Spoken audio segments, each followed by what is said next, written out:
ಸಂಚಿಕೆ ಶುರುವಿನಲ್ಲಿ ರಂಗನಾಥ್ ಅವರು ಸೂರ್ಯನ ಹತ್ರ ಕರೆದು ಬಾಯಿ ಓಪನ್ ಮಾಡು ಅಂತ ಹೇಳಿದಾಗ, ಏನಪ್ಪ ನಾನು ಕುಡಿದ್ಬಿಟ್ಟು ಈ ವಿಷಯನ ನಿನ್ನ ಹತ್ರ ಹೇಳ್ತಿದ್ದೀನಿ ಅಂತ ಅನ್ಕೊಂಡಿದ್ಯಾ? ನಾನು ಕುಡ್ದಿದ್ರೆ ಯಾಕಪ್ಪ ನಿನ್ನ ಇಲ್ಲಿ ಪರ್ಸನಲ್ ಆಗಿ ಕರೆದು ಈ ವಿಷಯನ ಮಾತಾಡ್ತಿದ್ದೆ? ಅಲ್ಲೇ ಹಾಲಲ್ಲಿ ಎಲ್ರ ಮುಂದೆ ಹಾಲ್ಗೆ ಹುಳಿ ಹಿಂಡೋ ರೀತಿ ಸತ್ಯನ ಒದರ್ಬಿಡ್ತಿದ್ದೆ ಅಂತ ಹೇಳ್ತಿರ್ತಾನೆ. ಆಗ ರಂಗನಾಥ್ ಅವರು, ನೋಡಪ್ಪ ರೋಹಿಣಿ ಈ ಮನೆ ಮಗು, ಯಾರೋ ಹೇಳಿದ ಗಾಳಿ ಸುದ್ದಿನ ಕೇಳ್ಕೊಂಡು ಆ ಮಗು ಬಗ್ಗೆ ತಪ್ಪಾಗಿ ಯೋಚನೆ ಮಾಡಬಾರ್ದು ಕಂದ ಅಂತ ಹೇಳ್ತಿರುವಾಗ, ಅಪ್ಪ ಅದು ಸುಳ್ಳಾಗಿದ್ರೆ ಓಕೆ, ಆದ್ರೆ ಸತ್ಯ ಆಗಿದ್ರೆ ಏನ್ ಮಾಡೋದಪ್ಪ? ನೋಡಪ್ಪ, ಬೀಡಿ ಅಂಟಿಸ್ದೆ ಬೀಡಿ ವಾಸನೆ ಬರಲ್ಲ, ಸತ್ಯದ ಬಗ್ಗೆ ಸ್ವಲ್ಪ ಗಮನ ಹರಿಸು. ಆ ಗುಂಗ್ರಮ್ಮ ದೊಡ್ಡ ಫ್ರಾಡ್ ಕಣಪ್ಪ, ಅದೇನೋ ಹೇಳ್ತಾರಲ್ಲ ಮೂರ್ತಿ ಚಿಕ್ಕದಾದ್ರೂ ಕೀರ್ತಿ ದೊಡ್ಡದು ಅನ್ನೋ ರೀತಿ ಅಂತ ಹೇಳ್ತಿರುವಾಗ, ನೋಡಪ್ಪ ಆ ಗುಂಗ್ರಮ್ಮ ನಮ್ಮಮ್ಮಂಗೆ ಎಲ್ಲಾ ಸತ್ಯನೂ ಹೇಳಿರ್ಬೋದು. ಯಾಕಂದ್ರೆ ಈ ಮನೋಜ್ ಆಗ್ಲಿ ಆ ಗುಂಗ್ರಮ್ಮ ಆಗ್ಲಿ ಏನೇ ಕೆಲಸ ಮಾಡಿದ್ರು ಅದನ್ನ ಮುಚ್ಚಿಟ್ಕೊಂಡು ಒಳ್ಳೇದನ್ನ ಮಾತ್ರ ಎಲ್ರ ಮುಂದೆ ಹೇಳ್ತಾ ಇರ್ತಾರೆ. ನೋಡಪ್ಪ ಒಂದ್ ವಿಷಯ ಹೇಳ್ತೀನಿ, ನಾನು ಈ ವಿಷಯನ ನಿನ್ಗೆ ಹೇಳಬೇಕು ಅಂತ ಇತ್ತು, ಹೇಳಿದ್ದೀನಿ ಅಂತ ಹೇಳ್ತಿರುವಾಗ, ಹೌದು ಸೂರ್ಯ ಈ ವಿಷಯನ ನಿನಗೆ ಯಾರು ಹೇಳಿದ್ರು ಅಂತ ಹೇಳಿ ರಂಗನಾಥ್ ಅವರು ಕೇಳಿದಾಗ, ನೋಡಪ್ಪ ನಾನು ನಿನಗೆ ಹೇಳಬೇಕಾಗಿತ್ತು ಹೇಳಿದ್ದೀನಿ, ಆದರೆ ಅದು ನಿನಗೆ ಬೇಕಾಗಿಲ್ಲ. ನೋಡಪ್ಪ, ಗರ್ಭ ಒಳಗಡೆ ಇದ್ರೂ ಗರ್ಭ ಒಳಗಡೆ ಇರೋಕ್ಕಾಗಲ್ಲ, ಒಂದಲ್ಲ ಒಂದು ದಿವಸ ಆಚೆ ಬಂದೇ ಬರುತ್ತೆ, ಆವಾಗಲೇ ಎಲ್ಲರಿಗೂ ಗೊತ್ತಾಗ್ಲಿ ಬಿಡು ಅಂತ ಹೇಳ್ತಾ ನಗ್ತಾ ಸೂರ್ಯ ಅಲ್ಲಿಂದ ಹೊರಡ್ತಾನೆ. ವಿಷಯ ತಿಳಿದ ರಂಗನಾಥ್ ಅವರು ಶಾಂತಿನ ಸಪರೇಟ್ ಆಗಿ ಕರೆದು ಎಲ್ಲ ವಿಷಯನೂ ಹೇಳಿದಾಗ ಶಾಕ್ ಆದಂತ ಶಾಂತಿ, ಏನ್ರಿ ಹೇಳ್ತಾ ಇದ್ದೀರಾ? ನನಗೆ ನಂಬೋಕೆ ಆಗ್ತಿಲ್ಲ, ರೋಹಿಣಿ ಈ ಮನೆ ಸೊಸೆ, ಅವಳ ವಿಷಯದಲ್ಲಿ ಹೀಗೆಲ್ಲ ಅಂತ ಹೇಳ್ತಿರುವಾಗ, ನೋಡ್ ಶಾಂತಿ, ನನ್ನ ಕಿವಿಗೆ ಬಿದ್ದಿದ್ದ ವಿಷಯನ ನಾನು ನಿನ್ನ ಕಿವಿಗೆ ಹಾಕಿದ್ದೀನಿ, ಬೇರೆ ಯಾರಿಗೂ ಗೊತ್ತಿದ್ರೆ ಇದನ್ನ ದೊಡ್ಡದಾಗಿ ಮಾಡ್ತಿದ್ರು ಅಂತ ಹೇಳಿದಾಗ, ರೀ ಅದ್ ಹೇಗ್ರಿ ಸಾಧ್ಯ? ಒಂದೇ ಮಗುನೇ ಆಗ್ಲಿಲ್ದಾನೆ ಎರಡನೇ ಮಗುವಿನ ವಿಷಯಕ್ಕೆ ಆಸ್ಪತ್ರೆಗೆ ಹೋಗಿ ಚೆಕಪ್ ಮಾಡ್ಸೋಕೆ ಅಂತ ಹೇಳಿದಾಗ, ಪ್ರಶ್ನೆ ಸರಿಯಾಗಿದೆ, ಆದ್ರೆ ನನ್ನ ಕೇಳ್ತಾ ಇರೋದು ತಪ್ಪು.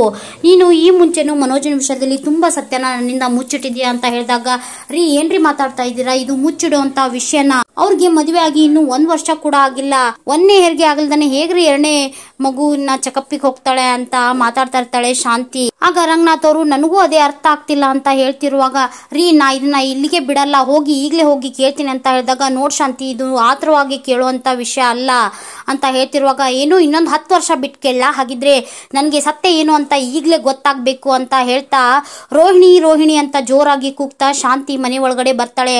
ಆಗ ರಂಗನಾಥ್ ಅವರು, ಸುಮ್ನೆ ಇರ್ರಿ ಅಂತ ಹೇಳಿ ಎಷ್ಟೇ ಶಾಂತಿನ ಸಮಾಧಾನ ಮಾಡಿದ್ರು, ನೀವ್ ಸುಮ್ನಿರಿ ಅಂತ ಹೇಳಿ ರಂಗನಾಥ್ ಅವ್ರನ್ನೇ ಗದರ್ಸ್ತಾಳೆ ಶಾಂತಿ.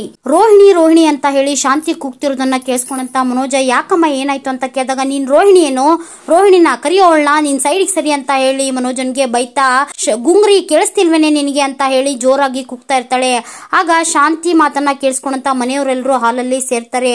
ಆಗ ಅಲ್ಲಿಗೆ ರೋಹಿಣಿನೂ ಸಹ ಬರ್ತಾಳೆ. ಆಗ ಕೋಪದಿಂದ ಶಾಂತಿ ರೋಹಿಣಿಗೆ ಸೊನ್ನೆ ಮಾಡ್ತಾ ಸೈಡಿಗೆ ಸರ್ ನಿಲ್ಲು ಅಂತ ಹೇಳಿ ಸೊನ್ನೆ ಮಾಡ್ತಿರ್ತಾಳೆ. ಹಾಗೆ ಕೋಪದಿಂದ ರೋಹಿಣಿನ ನೋಡ್ತಿರುವಾಗ ಶಾಂತಿ ಕೋಪದಿಂದ ಇರೋದನ್ನ ನೋಡಿದಂತ ರೋಹಿಣಿ ಗಾಬರಿ ಆಗಿರ್ತಾಳೆ.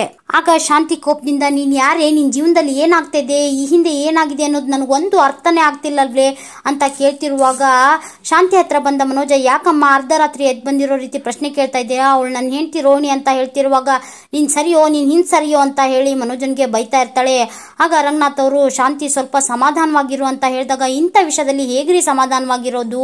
ಏನೇ ಗುಂಗ್ರಿ, ನಿನ್ ವಿಷಯದಲ್ಲಿ ಈ ರೀತಿ ಕೇಳ್ತೀನಿ ಅಂತ ಹೇಳಿ ನಾನು ಅನ್ಕೊಂಡೇ ಇರ್ಲಿಲ್ಲೇ, ನನಗೆ ಹುಚ್ಚಿಡಿತಾ ಇದೆ ಅಂತ ಹೇಳಿ ಮಾತಾಡ್ತಿರ್ತಾಳೆ. ಆಗ ರೋಹಿಣಿ, ಯಾಕತ್ತೆ ನಿಮ್ಗೆ ಹುಷಾರಿಲ್ವಾ, ಏನಾಯ್ತು ಅಂತ ಕೇಳಿದಾಗ, ಸರ್ಕೊಳೆ ಗುಂಗ್ರಿ, ಮೊದ್ಲು ನಾನು ಕೇಳೋ ಪ್ರಶ್ನೆಗೆ ಸರಿಯಾಗಿ ಉತ್ತರ ಹೇಳು, ನನ್ನ ಹತ್ರ ಸತ್ಯನೇ ಹೇಳ್ಬೇಕು ಅಂತ ಹೇಳ್ತಿರ್ತಾಳೆ. ಶಾಂತಿ ಮಾತನ್ನ ಕೇಳಿದ ಮನೆಯವರೆಲ್ರಿಗೂ ತುಂಬಾ ಟೆನ್ಷನ್ ಆಗ್ತಾ ಇರುತ್ತೆ. ಆಗ ರೋಹಿಣಿ, ಅತ್ತೆ ನೀವ್ ಏನ್ ಹೇಳ್ತಿದ್ರ ಅಂತ ನನಗೆ ಅರ್ಥ ಆಗ್ತಿಲ್ಲ ಅಂತ ಹೇಳಿದಾಗ, ಅಯ್ಯೋ ನಿನ್ ವಿಷಯ ಒಂಥರ ಚಿದಂಬರ ರಹಸ್ಯ ಇದ್ದಂಗ್ ಕಣೆ, ನೋಡು ನಿನ್ ಜೀವನದಲ್ಲಿ ಏನಾಗ್ತದೆ ಅಂತ ಸತ್ಯ ಹೇಳ್ಬಿಡು ಅಂತ ಹೇಳ್ತಿರುವಾಗ, ನೀವು ಯಾವ ವಿಷಯದ ಬಗ್ಗೆ ಮಾತಾಡ್ತಿದ್ರ ಅಂತ ಹೇಳಿ ನನ್ಗೆ ನಿಜವಾಗ್ಲೂ ಅರ್ಥ ಆಗ್ತಿಲ್ಲ ಅತ್ತೆ ಅಂತ ಹೇಳಿ ರೋಹಿಣಿ ಹೇಳ್ತಿರ್ತಾಳೆ. ಆಗ ಶಾಂತಿ, ಅರ್ಥ ಆಗತ್ತೆ ಕಣೆ, ಎಲ್ಲ ಅರ್ಥ ಆಗತ್ತೆ, ಈಗ ನಾನ್ ಕೇಳೋ ಪ್ರಶ್ನೆಗೆ ಮುಚ್ಚು ಮರೆ ಇಲ್ದಾನೆ ಉತ್ತರ ಕೊಡು ಸಾಕು, ಅವಾಗ ನಿನ್ಗೆ ಎಲ್ಲ ಅರ್ಥ ಆಗುತ್ತೆ ಅಂತ ಹೇಳ್ತಿರುವಾಗ ಆಗ ಶಾಂತಿ ರೋಹಿಣಿನ ಕೆಕ್ಕರ್ಸ್ಕೊಂಡು ನೋಡ್ತಾ, ನಿನ್ ಮೊದಲೇ ಡೆಲಿವರಿ ಎಲ್ಲಿ ಆಗಿದ್ದು, ಯಾವಾಗ್ಲೇ ಆಗಿದ್ದು ಅಂತ ಕೇಳ್ತಿರ್ತಾಳೆ. ಆಗ ಮನೋಜ ಶಾಂತಿ ಹತ್ರ ಬಂದು, ಅಮ್ಮ ಏನಮ್ಮ ಪ್ರಶ್ನೆ ಕೇಳ್ತಾ ಇದ್ಯಾ? ರೋಹಿಣಿ ಒಂದ್ಸರಿನೂ ಬಸರಿನಾಗಿಲ್ಲ, ಇನ್ ಡೆಲಿವರಿ ಹೇಗಮ್ಮ ಆಗುತ್ತೆ ಅಂತ ಕೇಳ್ತಿರ್ತಾನೆ. ಆಗ ಶಾಂತಿ ಕೋಪದಿಂದ, ನೀನ್ ಹಿಂಸರಿಯೋ ಹಿಂಸರ್ದು ಹೋಗಿ ನಿಂತ್ಕೊಳ್ಳೋ ಅಂತ ಹೇಳಿ ಮನೋಜನ್ನ ದುಡ್ತಾ, ನೀನ್ ಹೇಳು ನೀನು ಈ ಮುಂಚೆ ಬೊಸ್ರಿ ಆಗಿದ್ಯಾ ಅಂತ ಹೇಳಿ ಕೇಳ್ತಾ ಇರ್ತಾಳೆ. ಆಗ ರೋಹಿಣಿ ಮಾತನ್ನ ತಡವರಿಸ್ತಾ, ಅತ್ತೆ ಅದು ಅಂತ ಹೇಳ್ತಿರುವಾಗ, ನನ್ಗೆ ಅತ್ತೆ ಅದು ಇದು ಬೇಡ ಕಣೆ, ನಾನು ನಿನ್ಗೆ ಈ ಮನೆಗೆ ಕರ್ಕೊಂಡ್ ಬಂದಿದ್ದೀನಿ, ನೀನು ನನ್ನ ಸೊಸೆ, ನನ್ನ ಹತ್ರ ನೀನು ನಿಜಾನೇ ಹೇಳ್ಬೇಕು ಅಂತ ನಾನ್ ಕರ್ಕೊಂಡ್ ಬಂದಿರೋ ಸೊಸೆ ಅಂತ ಹೇಳಿ ನಿನ್ನ ಮೆರೆಸ್ತಾ ಇದ್ದೀನಿ, ಜೊತೆಗೆ ನಾನು ಮೆರಿತಾ ಇದ್ದೀನಿ. ಅಂತದ್ರಲ್ಲಿ ನೀನು ನನ್ನ ಹತ್ರ ಏನಾದ್ರೂ ಸುಳ್ಳು ಹೇಳಿದ್ರೆ ಈ ಸಕ್ರೆಬಲ್ ಶಾಂತಿ ಯಾರು ಅಂತ ಹೇಳಿ ನೋಡ್ಬೇಕಾಗತ್ತೆ. ನೋಡೆ, ನೀನು ಈ ಮುಂಚೆ ಬಸ್ರಿ ಆಗಿದ್ಯಾ, ನಿಜ ಹೇಳು ಅಂತ ಹೇಳ್ತಿರ್ತಾಳೆ. ಆಗ ರೋಹಿಣಿ ಕಣ್ಣೀರಿಡ್ತಾ, ಏನತ್ತೆ ಇಂಥ ಪ್ರಶ್ನೆನ ನೀವು ಎಲ್ರ ಮುಂದೆ ಕೇಳ್ತಾ ಇದ್ದೀರಲ್ಲ ಅಂತ ಹೇಳಿ ಅಳ್ತಾ ಇರ್ತಾಳೆ. ಆಗ ಶಾಂತಿ, ಹೌದು ಕಣೆ, ನೀನು ಆಸ್ಪತ್ರೆಗೆ ಹೋಗಿದ್ದು ನಿಜ ತಾನೇ, ಅಲ್ಲಿ 2ನೇ ಮಗುವಿಗೆ ಯಾಕೆ ಪ್ರೆಗ್ನೆಂಟ್ ಆಗ್ತಿಲ್ಲ ಅಂತ ಹೇಳಿ ಚೆಕಪ್ ಮಾಡಿಸ್ಕೊಳಕ್ ಹೋಗಿದ್ದೆಲ್ಲ, ಅವ್ರು ಯಾಕೆ ಆ ರೀತಿ ಎಲ್ಲ ಹೇಳಿದ್ರು, ಏನ್ ವಿಷಯ ಮುಚ್ಚಿಡ್ತಿದ್ಯಾ, ನಿಜ ಬೊಗಳು ಅಂತ ಹೇಳಿ ರೋಹಿಣಿನ ಹಿಡಿದು ಎಳೆದಾಡ್ತಾ ಇರ್ತಾಳೆ ಶಾಂತಿ. ಆಗ ರೋಹಿಣಿ ಅಳ್ತಾ ಇರ್ತಾಳೆ. ಆಗ ರಂಗನಾಥ್ ಅವರು ಅದನ್ನ ನೋಡೋಕಾಗದೆ, ಶಾಂತಿ ಕೈ ಬಿಡು ಪಾಪ, ಮಗುನ ಏನಾದ್ರೂ ಕೇಳ್ಬೇಕು ಅಂತಿದ್ರೆ ರೂಮಿಗೆ ಹೋಗಿ ಕರ್ಕೊಂಡು ಹೋಗಿ ಕೇಳು, ಅದು ಸೌಜನ್ಯ ಅಂತ ಹೇಳ್ತಿರುವಾಗ, ನೀವು ಸುಮ್ನಿರ್ರಿ, ನಿಮ್ಗೆ ಇದೆಲ್ಲ ಗೊತ್ತಾಗಲ್ಲ, ಬಾಯಿ ಮುಚ್ಕೊಂಡು ನಿಂತ್ಕೊಳ್ಳಿ ಅಂತ ಹೇಳಿ ರಂಗನಾಥ್ ಅವ್ರಿಗೆ ಬೈತಾ ಇರ್ತಾಳೆ ಶಾಂತಿ. ನೋಡ್ರಿ, ವಿಷಯ ಎಲ್ರ ಮುಂದೆ ಬಯಲಾಗಿದೆ, ಸತ್ಯ ಎಲ್ರಿಗೂ ಗೊತ್ತಾಗ್ಬೇಕು ಅಷ್ಟೇ, ಹೇಳೆ ಮೊದ್ಲು ನಿನ್ ಜೀವನದಲ್ಲಿ ಏನಾಗಿದೆ ಎಲ್ಲ ಸತ್ಯ ಬೊಗಳು ಅಂತ ಹೇಳಿ ಮತ್ತೆ ರೋಹಿಣಿ ಕೈ ಹಿಡಿದು ಎಳಿತಾ ಇರ್ತಾಳೆ ಶಾಂತಿ. ಆಗ ರೋಹಿಣಿ ತಿರುಗಿ ಅಳ್ತಾ ಇರ್ತಾಳೆ. ಆಗ ಅಲ್ಲಿಗೆ ಬಂದ ಮನೋಜ, ಏನ್ ರೋಹಿಣಿ ಇದು, ಅಮ್ಮ ಈ ರೀತಿ ಎಲ್ಲ ಪ್ರಶ್ನೆ ಕೇಳ್ತಿದ್ದಾರೆ, ನೀವ್ ಯಾವಾಗ ಹಾಸ್ಪಿಟ್ಲಿಗೆ ಹೋಗಿದ್ದೆ, ನನಗೆ ಯಾಕೆ ಹೇಳಿಲ್ಲ, ಯಾಕೆ ಈ ರೀತಿ ಅಳ್ತಾ ಇದೆಯಾ ಅಂತ ಕೇಳಿದಾಗ, ಎಲ್ಲ ನನ್ನ ಹಣೆ ಬರ, ಸುಮ್ನೆ ಹೋಗಿ ನಿಂತ್ಕೊಳ್ರಿ ಅಂತ ಹೇಳಿ ಮನೋಜನ್ಗೆ ಬೈತಾ ಇರ್ತಾಳೆ ರೋಹಿಣಿ. ಆಗ ಸೂರ್ಯ ರಂಗನಾಥ್ ಅವ್ರ ಹತ್ರ ಬಂದು, ಏನಪ್ಪಾ ಸಕ್ಕರೆ ಕೇಳ್ತಿರೋ ಪ್ರಶ್ನೆಗೆ ಈ ಪೌಡ್ರಮ್ಮ ಏನು ಉತ್ತರನೇ ಕೊಡ್ತಾ ಇಲ್ಲ, ಯಾಕೆ ಈ ರೀತಿ ಅಳ್ತಾ ಇದ್ದಾಳೆ ಅಂತ ಹೇಳಿ ಗೊಣಗ್ತಾ ಇರ್ತಾನೆ. ಆಗ ಶಾಂತಿ ಕೋಪದಿಂದ, ಗುಂಗ್ರಿ, ನೀನು ನನ್ನ ಪ್ರಶ್ನೆಗೆ ಉತ್ತರ ಕೊಟ್ಟಿಲ್ಲ ಕಣೆ, ನಿಜ ಬೊಗಳು ಅಂತ ಹೇಳಿ ಮತ್ತೆ ಗದರ್ಸ್ತಾ ಇರ್ತಾಳೆ. ಆಗ ರೋಹಿಣಿ ಕೋಪದಿಂದ, ಹೌದು ಅತ್ತೆ, ನಾನು 2ನೇ ಸಲನೇ ಯಾಕೆ ಬಸ್ರಿ ಆಗ್ತಿಲ್ಲ ಅಂತ ಹೇಳಿ ಹಾಸ್ಪಿಟ್ಲಿಗೆ ಚೆಕಪ್ ಮಾಡಿಸ್ಕೊಳಕ್ಕೋಸ್ಕರ ಹೋಗಿದ್ದು ಅಂತ ಹೇಳಿದಾಗ ಆ ವಿಷಯನ ಕೇಳಿದಂತ ಮನೆಯವರೆಲ್ರಿಗೂ ಶಾಕ್ ಆಗುತ್ತೆ. ಆಗ ಮನೋಜ, ಏನಿದು ರೋಹಿಣಿ, ಮೊದಲೇ ಮಗುನೇ ಇನ್ನೂ ಪ್ರೆಗ್ನೆಂಟ್ ಆಗಿಲ್ಲ, 2ನೇ ಮಗು ಹೇಗೆ, ಏನಿದು, ನನ್ಗೇನು ಅರ್ಥನೇ ಆಗ್ತಿಲ್ಲ ಅಂತ ಹೇಳಿದಾಗ, ಹೌದು ಮನೋಜ್, ನಾನು ಆಲ್ರೆಡಿ ಒಂದ್ಸಲ ಪ್ರೆಗ್ನೆಂಟ್ ಆಗಿದ್ದೆ ಅಂತ ಹೇಳ್ತಿರ್ತಾಳೆ ರೋಹಿಣಿ. ಆಗ ಶಾಂತಿ, ಮದ್ವೆಕಿನ ಮುಂಚೆನಾ ಅಥವಾ ಮದ್ವೆ ಆದ್ಮೇಲ ಅಂತ ಹೇಳಿ ಕೇಳಿದಾಗ, ಏನತ್ತೆ ಈ ರೀತಿ ಪ್ರಶ್ನೆ ಕೇಳ್ತಿದ್ರ ಅಂತ ಹೇಳಿದಾಗ, ಹೌದು ಅಲ್ವಾ, ಸತ್ಯನ ಅಷ್ಟೇ ಹೇಳ್ತಿರ್ಬೇಕು ನನಗೆ ಅಂತ ಹೇಳಿ ಮತ್ತೆ ರೋಹಿಣಿನ ಗದರ್ಸ್ತಾ ಇರ್ತಾಳೆ ಶಾಂತಿ. ಆಗ ರೋಹಿಣಿ ಅಳ್ತಾ, ಮನೋಜರ್ ಮಗುನ ಎತ್ತೆ ನನ್ನ ಹೊಟ್ಟೆಲಿ ಮೊದಲು ಉಸಿರು ಪಡ್ಕೊಂಡಿದ್ದು, ಆದ್ರೆ ಆ ಮಗುನ ನನ್ ಕಡೆಯಿಂದ ಉಳಿಸ್ಕೊಳಕ್ ಆಗ್ಲಿಲ್ಲ, ಮಗು ಹುಟ್ಟೋಕಿನ ಮುಂಚೆನೆ ನಮ್ಮ ಮಗುನ ಕಳ್ಕೊಂಡ್ ಬಿಟ್ವಿ ಮನೋಜ್ ಅಂತ ಹೇಳಿ ದುಃಖದಿಂದ ಹೇಳ್ತಾ ಇರ್ತಾಳೆ ರೋಹಿಣಿ. ಆಗ ಆ ಮಾತನ್ನ ಕೇಳಿದಂತ ಮನೆಯವರೆಲ್ರಿಗೂ ತುಂಬಾ ದುಃಖ ಆಗಿ ಕಣ್ಣಲ್ಲಿ ನೀರ್ ಬರ್ತಾ ಇರುತ್ತೆ. ಆಗ ಮನೋಜ ರೋಹಿಣಿ ಹತ್ರ ಬಂದು, ಈ ವಿಷಯನ ನನ್ನ ಹತ್ರ ಯಾಕೆ ಹೇಳಿಲ್ಲ ರೋಹಿಣಿ ಅಂತ ಹೇಳ್ತಿರುವಾಗ, ಇಲ್ಲ ಮನೋಜ್, ಅದೇ ಸಮಯಕ್ಕೆ ಸರಿಯಾಗಿ ನಮ್ಮ ಮಾವ ಅಪ್ಪ ಜೈಲಿಗೆ ಸೇರಿದ್ದಾರೆ ಅಂತ ಹೇಳಿ ಇಲ್ಲಿಗೆ ಬಂದ್ ಹೇಳಿದ್ರು, ಆದ್ರೆ ನನ್ಗೆ ಏನ್ ಮಾಡ್ಬೇಕು ಅಂತಾನೆ ಗೊತ್ತಾಗ್ಲಿಲ್ಲ, ಆ ಸಮಯದಲ್ಲಿ ಯಾರ ಹತ್ರನು ಈ ವಿಷಯನ ನನ್ಗೆ ಹೇಳ್ಕೊಳಕ್ ಆಗ್ಲಿಲ್ಲ, ಅದಕ್ಕೆ ಒಬ್ಳೆ ದಿನ ರಾತ್ರಿ ಕುತ್ಕೊಂಡು ಅಳ್ತಾ ಇದ್ದೆ, ಆ ಸ್ಟ್ರೆಸ್ ಅಲ್ಲಿ ನನ್ಗೆ ಅಬಾರ್ಷನ್ ಆಗೋಯ್ತು ಅಂತ ಹೇಳಿ ತುಂಬಾ ನೋವಿಂದ ಹೇಳ್ತಿರುವಾಗ ಆ ಮಾತನ್ನ ಕೇಳಿ ಶಾಂತಿ ಕಣ್ಣಲ್ಲೂ ನೀರ್ ಬರುತ್ತೆ. ಮನೆಯವರೆಲ್ಲರೂ ದುಃಖದಲ್ಲಿ ಮುಳುಗಿರ್ತಾರೆ. ಆಗ ಶಾಂತಿ, ಯಾಕಮ್ಮ ಅಳ್ತಾ ಇದೀಯಾ, ಈ ಮನೆ ವಂಶಾಧರಕ್ಕ ನಿನ್ ಹೊಟ್ಟೆಯಲ್ಲಿ ಹುಡ್ತಾ ಇದ್ದಾನೆ ಅಂತ ನನಗ್ ಒಂದು ಮಾತು ಹೇಳಿದ್ರೆ ನಾನಿನ್ನ ಬಂಗಾರದ ರೀತಿ ನೋಡ್ಕೋತಾ ಇದ್ದೆ, ಯಾಕಮ್ಮ ನೀ ನನ್ನಿಂದ ವಿಷಯ ಮುಚ್ಚಿಟ್ಟೆ ಅಂತ ಹೇಳಿ ಕೇಳಿದಾಗ, ಇಲ್ಲ ಅತ್ತೆ, ನನ್ಗೆ ವಿಷಯ ಮುಚ್ಚಿಡ್ಬೇಕು ಅನ್ನೋ ಉದ್ದೇಶ ಇರ್ಲಿಲ್ಲ, ನಾನು ಅವಾಗ ಈ ವಿಷಯನ ಹೇಳಿದ್ರೆ ನೀವು ಇದೇ ರೀತಿ ನೋಡ್ಕೋತಿದ್ರಿ, ಯಾರಿಗೂ ನೋವಾಗಬಾರ್ದು ಅನ್ನೋ ಒಂದೇ ಒಂದು ಕಾರಣಕ್ಕೆ ನಾನು ವಿಷಯನ ಹೇಳಿಲ್ಲ, ಅದನ್ನ ಬಿಟ್ಟು ನಾನು ಬೇರೆ ಯಾವುದೇ ತಪ್ಪು ಮಾಡಿಲ್ಲ, ನನ್ನ ಮೇಲೆ ಅನುಮಾನ ಪಡಬೇಡಿ ಅತ್ತೆ ಅಂತ ಹೇಳಿ ಕೈ ಮುಗಿದು ಬೇಡ್ಕೋತಾಳೆ ರೋಹಿಣಿ. ಆಗ ಶಾಂತಿ, ಇಲ್ಲಮ್ಮ, ನಾನ್ಯಾಕಮ್ಮ ನಿನ್ ಮೇಲೆ ಅನುಮಾನ ಪಡ್ಲಿ, ಈ ವಿಷಯನ ನಿಮ್ಮ ಮಾವ ನನ್ನ ಹತ್ರ ಹೇಳಿದಾಗ ನಂಗೆ ತುಂಬಾ ಶಾಕ್ ಆಯ್ತು, ಯಾಕೆ ಇವಳು ನನ್ನ ಹತ್ರ ಈ ವಿಷಯನ ಮುಚ್ಚಿಟ್ಟಿದ್ದಾಳೆ ಅಂತ ಅದನ್ನ ಕೇಳೋಕ್ಕೋಸ್ಕರ ನಾನು ಇಷ್ಟೆಲ್ಲ ಮಾಡಿದ್ದು ಅಂತ ಹೇಳ್ತಿರ್ತಾಳೆ ಶಾಂತಿ.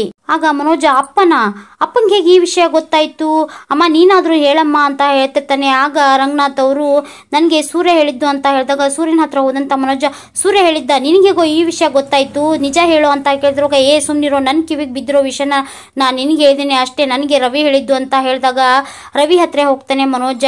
ಆಗ ರವಿ, ಯಾಕೋ ಇಷ್ಟೊಂದು ಟೆನ್ಷನ್ ಆಗ್ತಿದ್ಯಾ ಅಂತ ಕೇಳಿದಾಗ, ಟೆನ್ಷನ್ ಆಗದೆ ಹೇಗಿರ್ಲೋ ನೋಡೋ, ಏನೆಲ್ಲ ಮಾತಾಡ್ತಾ ಇದ್ದಾರೆ, ನಿನಗೆಗೋ ಗೊತ್ತಾಯ್ತು ಈ ವಿಷಯ ಅಂತ ಕೇಳಿದಾಗ, ನನಗೆ ಶ್ರುತಿ ಹೇಳಿದ್ದು ಅಂತ ಹೇಳಿದಾಗ, ಆಗ ಶ್ರುತಿ, ವೇಟ್ ನನಗೆ ಯಾರು ಹೇಳಿದ್ದು ಅಂತ ಕೇಳ್ತಿರಲ್ಲ ಅಂತ ಹೇಳ್ತಿರುವಾಗ ಶಾಂತಿ ಹತ್ರ ಬಂದ ಶ್ರುತಿ, ನಿನಗೆ ಯಾರು ಹೇಳಿದ್ದು ಅಂತ ಕೇಳ್ತಾಳೆ. ಆಗ ಶ್ರುತಿ ಮೀನಾ ಅಂತ ಹೇಳಿ ಮೀನಾ ಹೆಸರನ್ನ ಬಾಯ್ ಬಿಡ್ತಾಳೆ.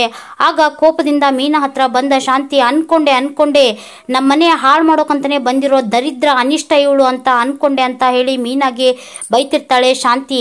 ಆಗ ಕೋಪದಿಂದ ಮೀನಾ ಹತ್ರ ಬಂದಂತ ರೋಹಿಣಿ, ಯಾಕ್ರಿ ಮೀನಾ ಅವ್ರೆ, ನನ್ ಮೇಲೆ ಅಷ್ಟೊಂದು ದ್ವೇಷನ, ಅಷ್ಟೊಂದು ಕೋಪನ ನಿಮ್ಗೆ, ನನ್ ಪರ್ಸನಲ್ ವಿಷಯನ ಎಲ್ರ ಮುಂದೆ ಗಾಸಿಪ್ ಮಾಡ್ತಿದ್ರಲ್ಲ, ನಾಚಿಕೆ ಆಗಲ್ವಾ ನಿಮ್ಗೆ ಅಂತ ಹೇಳಿ ಬೈತಿರುವಾಗ ಕಣ್ಣೀರ್ ಹಾಕ್ತಾಳೆ ಮೀನಾ. ಆಗ ಶಾಂತಿ ಕೋಪದಿಂದ ಮೀನಾ ಹತ್ರ ಬಂದು, ಯಾಕೆ ಯಾಕೆ ನಿನಗಿಂತ ಬುದ್ಧಿ ಬಂತು?